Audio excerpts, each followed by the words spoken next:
can we seek help of those living around us? This is very important.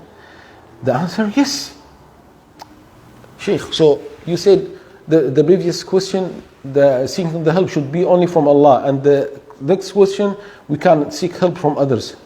Yes, mainly asking the help should be from Allah. Seeking the help should be from Allah subhanahu wa ta'ala alone.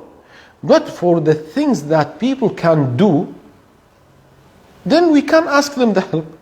And Allah subhanahu wa ta'ala mentioned in the Quran, وَتَعَاوَنُوا عَلَى الْبِرِّ وَالتَّقْوَى وَلَا تَعَاوَنُوا عَلَى الْإِثْمِ وَالْعُدْوَانِ, and help one another in virtue and piety. So Allah subhanahu wa ta'ala told us, for example, you need to carry this table, to change the place. You cannot carry this alone. So can you ask me to help you? Yes, this is allowed. Why? Because I am present with you, and you can speak to me, I can hear you, and I can carry the table with you. So for the things that we can, yes, you can ask the help. Maybe you need to buy a car and you don't have money, so you can ask your brother or your sister or your friend to borrow you money. Okay, it is not haram. Okay, so not everything is haram. So when asking the others is haram, for example, if you ask the dead, or you ask someone who's not with you. For example, I'm here in Kuwait, I am here in the room alone, and I ask my father.